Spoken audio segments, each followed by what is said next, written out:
Hey, what's up, everybody? It is Tuesday, November 12th. I'm just going to do a quick video here. That's going to be a video responding to a couple of comments that were posted up on the channel.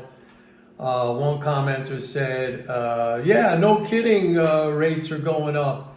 They're going up because of inflation. What do you think? Rates are set by some magical force? Newsflash, yes, rates are set by the Fed.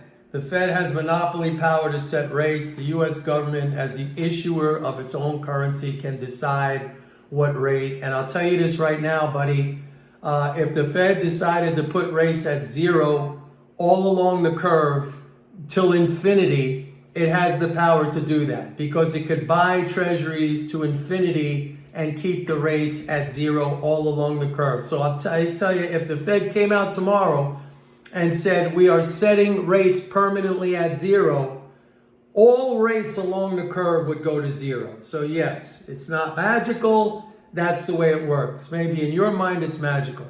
And the reason why rates at the long end are rising because of inflation is because inflation is a factor that the Fed uses in its in setting monetary policy.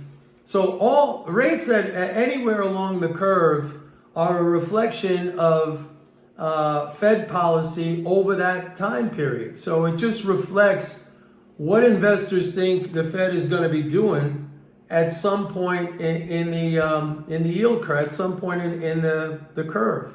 That's all it is. All right. So inflation's going up, and people understand that the Fed looks at inflation in setting monetary policy. So they react, that's called the reaction function. The Fed uses that, okay? It uses that to set rates sometimes rather than directly intervene and set, it sets short-term rates. It allows the longer-term rates to float, but ultimately the longer-term rates are a reflection of Fed policy over the term.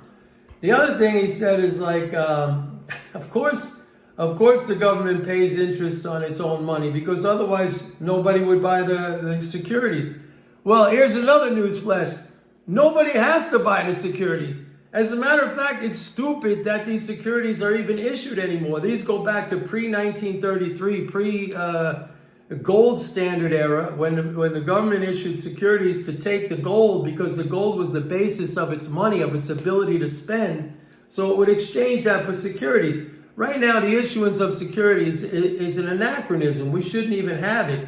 And the only real function of treasury issuance anyway now is reserve drain. It drains reserves in the banking system to keep a positive interest rate.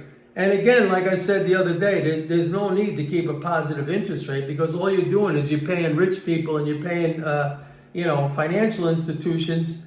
That's just welfare for a cohort of the economy that doesn't even need it, okay?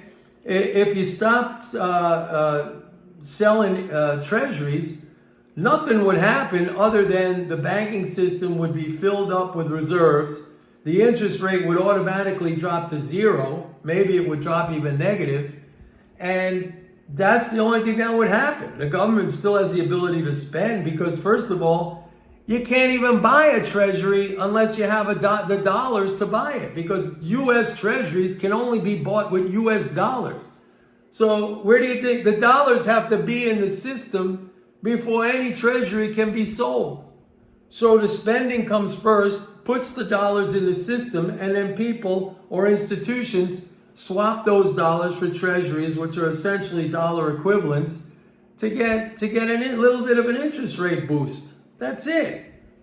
I mean, I don't know why you guys have such a hard time understanding this.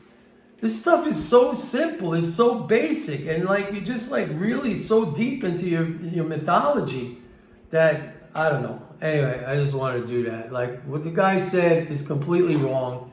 He doesn't know what he's talking about. He calls MMT primitive. Dude, look in the mirror. Primitive.